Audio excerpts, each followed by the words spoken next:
Hey guys, the Emerald Torch here, and today we will be doing a review of Black Ops 3 Zombies of the top 5 worst wall weapons. And before I start this video, this is all my opinion. You can say what you want in the comment section, but this is my opinion. Sorry if I missed any important weapons that are trash of the wall weapons. I kind of threw this together really quickly because it just went in my head.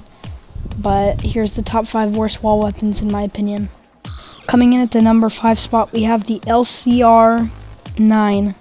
Now, this is an automatic kind of pistol weapon that I think is pretty good, but compared to the RK5 Burst, I would rather have that weapon. It's definitely a good gun, and I would take this over the Shivia anytime, but compared to a lot of other wall weapons, it's just kind of a waste of money or points in this matter. And the RK5 Burst is definitely better than this in a lot of ways.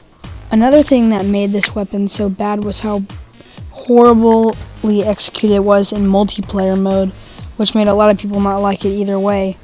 And that is number 5, the LCAR-9. Number 4, we have the Pharaoh.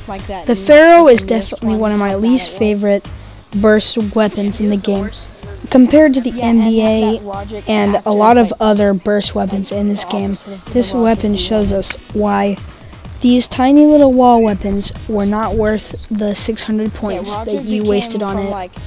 It does great damage, but it does not get you very high, and Pack-a-Punch, it's horrible. A lot of these weapons, Pack-a-Punched, are terrible, except for a couple of these weapons, which I'm not telling you.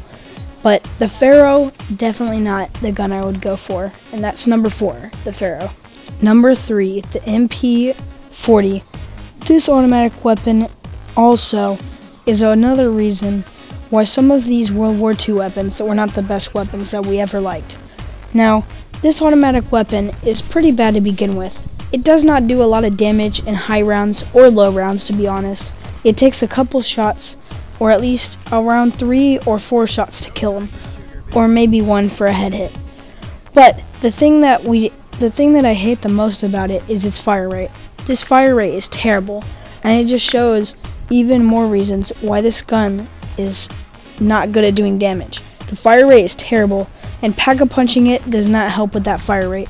It may increase the damage, but the fire rate still does not help resolve the problem, and that's the number 3 spot, the MP40. Number 2, we have the KRM-262.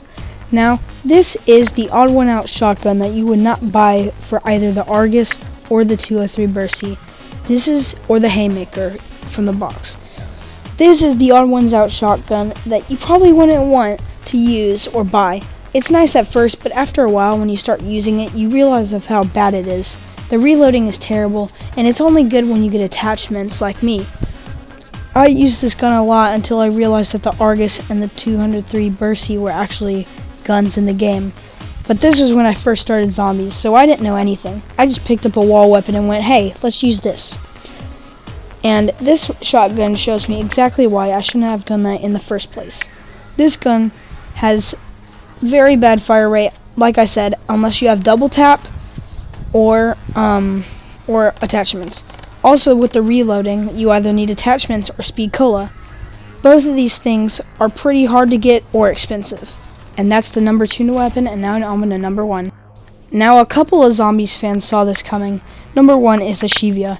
This is the reason why Treyarch Zombies should not be making single-fire guns anymore. This proves that, from the World at War phase, they definitely need a change.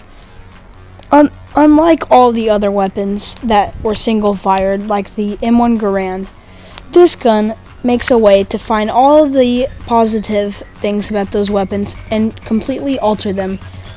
Unless you have accessories which take ages to use, and I'm not using this weapon a lot, this weapon is definitely trash. And don't even talk with me if you want to Pack-a-Punch this weapon, because it is not good. This weapon is one of the only things I can say it's terrible. Compared to any other single-fire weapon, MX Garand, trash. I can't think of any others. I can think of the Karak, trash. I'd rather pick up a sniper than the Shivia, and that's why it's the number 1 spot. And I will give a couple honorable mentions to the KN-44 Auto, just because it wasn't as good as it is in multiplayer, and the Locust and Noctaren Toten that cost 5,000 points. And that's pretty much the end of this list. I hope you enjoyed it. I did too, and I'll see y'all later. Bye.